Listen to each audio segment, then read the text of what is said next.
अस्सलाम वालेकुम friends, I hope you all are doing well. अल्हम्दुलिल्लाह मैं भी खैरियत से हूँ और दुआ करती हूँ कि अल्लाह ताला हर तरफ खैर व खैरियत बरकरार रखे और हमें अपनी आफ़ियत में रखे। तो हुआ ये कि अभी सुबह हो चुकी थी, सुबह का आगाज़ हो चुका था अल्हम्दुलिल्लाह।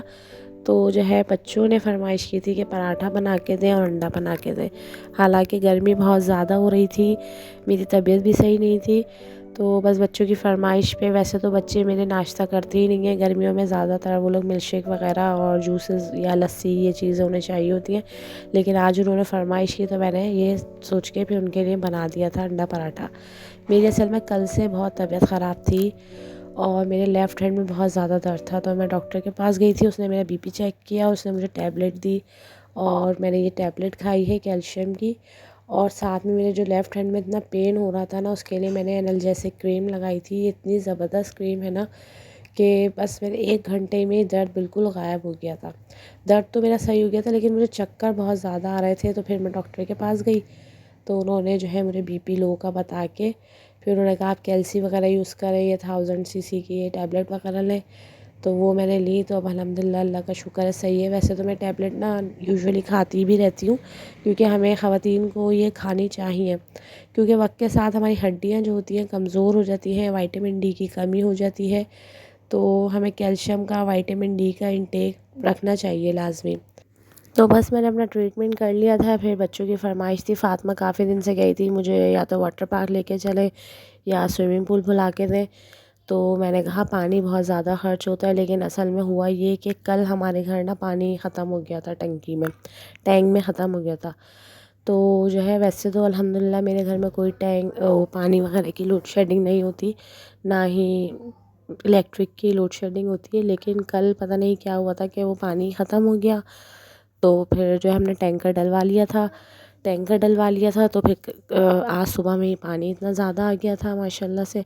तो फिर हमने कहा चलें ये मौका गनीमत जानते हुए हमने जो है स्विमिंग पूल बच्चों का निकाल दिया था। तो बच्चों ने गर्मी को खूब एंजॉय किया, पूरे जो है शाम में लोग छत पे रहे, बच्चे छत पे एंजॉय कर रहे थे। साथ में अली भी थे। अली जब किसी काम में मसरूफ़ होते हैं ना, तो फिर मेरा दिल चाहता है मैं बहुत सारे काम निपटा लूँ। तो बस मैंने जो है एक और पंगा ले लिया था कोफ्ते बनाने का। तो मैं कोफ्ते बनाने खड़ी हो गई थी। कोफ्ते का काफ़ी दिन से दिल चाह रहा था मेरा, तो उसके लिए जो है मैंने प्याज को ब्राउन करके निकाल लिया था। तो प्याज पहले मुझसे ब्राउन नहीं होती थी इस तरीके से, इतनी अच्छी क्रंची नहीं बनती थी। लेकिन जो है मैंने अपनी नंद से सीखी ये रेसिपी, ये तरीक़ेकार कि प्याज को किस तरह अच्छा ऐसा ब्राउन करते हैं। तो तरीका ये होता है, आप प्याज को डाल दें, उसमें चमचा भी चलाते रहें साथ साथ, तो थोड़ा सा हल्का सा नमक भी छिड़क दें। और आपने चमचा चलाना छोड़ना नहीं है, तो फिर आपकी प्याज बहुत अच्छी ब्राउन हो जाएगी। और जब वो ब्राउन हो के आप निकाल लें उसको बाहर, तो आप थोड़ी देर के लिए उसे फ्रीज़र में रख दें, तो फिर देखें कितनी ज़बरदस्त क्रिस्पी हो जाएगी। अच्छा, मेरे साथ होता है क्या है, मैं प्याज तो निकाल लेती हूँ और फिर फ्रीज़र में भी रख देती हूँ, लेकिन अक्सर और बेशतर जो है ना मैं फ्रीज़र में रख के ही भूल जाती हूँ। तो आज भी कुछ ऐसे ही होने वाला था, लेकिन इत्तेफ़ाकन मैं फ्रीज़र में किसी काम से घुसी, तो मैंने थोड़ी देर बाद ही उसे जो है प्याज को रखा हुआ देख लिया था। फिर मैंने उसे निकाल लिया, उसको मैंने हाथों से मसल के चूरा कर लिया था। तो कोफ्तों के लिए मैं ये करती हूँ, इस तरह प्याज मैं अलग से निकाल लेती हूँ, उसको फिर मैं दही में मिला लेती हूँ और अलग से पिसी हुई प्याज भी फिर मैं तेल में डाल के इसका जो मसाला होता है ना वो बनाती हूँ मैं। कोफ्ते पहले मैं अपने मसाले के बनाती थी, लेकिन जब से मैंने पैकेट के मसाला ये वाला यूज़ करना शुरू किया ना, तो मेरे कोफ्ते बहुत अच्छे बनते हैं, मुझे बहुत पसंद आते हैं, घर में भी सबको पसंद आते हैं। लेकिन इसमें थोड़े से मसाले जो है मैं थोड़े अपने पास से भी बढ़ा लेती हूँ, क्योंकि स्पाइसेस वगैरह मुझे कम लगती है। अब देखिए प्याज तो मैंने निकाल ली, वो जो मैंने कटी हुई प्याज डाली थी। अब ये पिसी हुई प्याज डाली है, इसमें मैं तमाम मसाले डाल के फ्राई करूँगी। पहले प्याज डाल के इसको अच्छी तरह से भून लूँगी और फिर इसमें लहसुन अदरक डाल के ब्राउन करूँगी। प्याज और लहसुन अदरक को ना बहुत अच्छी तरह से हमें भूनना होता है, क्योंकि फिर उसकी प्याज की हीक या फिर लहसुन अदरक की हीक सालन में आती है ना, तो वो अच्छी नहीं लगती। प्याज और लहसुन अदरक जब फ्राई हो जाएंगे, तो उसमें मैंने शान का मसाला लिया था। ये मैंने आधा पैकेट यहाँ डाला था और आधा पैकेट मैंने कीमे के लिए रख दिया था। तो आधा पैकेट मैंने कीमे में डाला था उसकी कोफ्ते की बॉल्स बनाने के लिए, और मैंने ऊपर से ना पिसा धनिया, लाल मिर्चें और हल्दी भी मैंने अपने पास से ऐड की थी। और फिर थोड़ा सा दही डाल के उसको अच्छी तरह से भून लिया था। जब मसाला भुन जाएगा, तो उसमें जितना आपने शोरबा रखना है, तो उसमें पानी डाल के उतना शोरबा रख के और फिर ऊपर से जो है आपने कोफ्ते डाल के उसको दम दे देना है।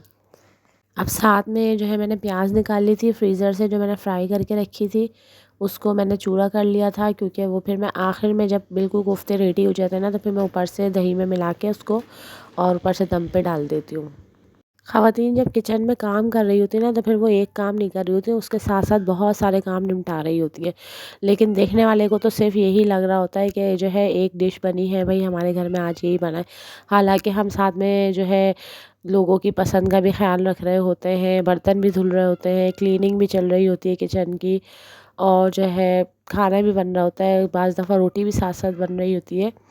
तो अभी तो मैंने शोरबा तैयार कर लिया था, और ये मैंने जो है कीमे में हरी मिर्चें पिसी हुई मेरे पास ऑलरेडी रखी हुई थी, और इसमें डाल दिया है मैंने एक अदद अंडा। फिर उसमें मैं डालूँगी दही, बेसन, हरा धनिया, और जो बचा हुआ मसाला था, जो पैकेट का साशे का मसाला बच गया था, आधा मैंने वहाँ डाल दिया था मसाले में और आधा मैं कीमे में डालूँगी। तो ये तमाम चीज़ें मिक्स करके मैं अच्छी सी बॉल्स बना लूँगी। अच्छा, अब इसमें कीमे में थोड़ा पानी भी होता है, और फिर हम दही डालते हैं, और फिर मैंने पिसी हुई प्याज भी इसमें डाली थी थोड़ी सी। तो ये सब चीज़ें जब हम डालते हैं ना, तो फिर पानी हो जाता है इसमें कीमे में। तो ये सब मसाले डालने के बाद मैं इसको छन्नी में, बारीक वाली छन्नी में रख देती हूँ थोड़ी देर के लिए, ताकि इसका पानी जो है, जो दही का पानी है, प्याज का, या जो भी चीज़ों का पानी इसमें रह गया है ना, जिसकी वजह से हमारे कोफ्ते टूट जाते हैं, तो वो फिर निकल जाए सारा पानी। छन्नी में रख के बाउल में रख दें, और इसको रख दें आप फ्रिज में थोड़ी देर के लिए या फ्रीज़र में, ताकि ये कीमा अच्छे से ज्वाइंट हो जाए। और फिर उसकी बॉल्स बनाएं बाहर निकाल के, और जितना आपने पतला इसको रखना है उतना पतला रखें शोरबे को, और इसको ढक्कन लगा के जो है ना, आप इसने पतीली को दम पे रख देना है। तो इस तरह आपका जो है कोफ्ता तैयार हो जाएगा। फिर लास्ट में आपने जितना गाढ़ा उसको रखना है उतना रखने के बाद उसमें जो आपने प्याज फ्राई की थी वो दही में मिला के वो ऊपर से डाल देनी है, और फिर थोड़ी देर का दम और लगा देना है। तो इंशाल्लाह बहुत ज़बरदस्त से आपके कोफ्ते बन जाएंगे। और मेरी रेसिपी को ट्राई कीजिएगा, उम्मीद है कि आपको पसंद आएगी, और अगर आपको पसंद आए तो आपने लाइक करना है, शेयर करना है, और मेरे चैनल को सब्सक्राइब भी करना है। ये थी आज की वीडियो। मैंने कोफ्ते बनाने के साथ, अंडा पराठा बनाने के साथ, लस्सी बनाने के साथ, स्विमिंग पूल फुलाने के साथ और भी बहुत सारे काम निपटाए थे, जिसको मैंने शूट नहीं किया। अगर मैं वो सब काम भी शूट करती तो फिर ये वीडियो बहुत लंबी हो जाती। तो ये कुछ क्लिप्स मैंने शूट किए थे आप लोगों के लिए। तो एक घरेलू औरत कितनी मेहनत करती है, घर के काम करती है, और फिर अपने घर वालों के लिए इतने मज़े मज़े के खाने बनाती है, और आप लोगों के लिए वीडियो बनाती है, तो इसलिए लाइक ज़रूर कीजिएगा।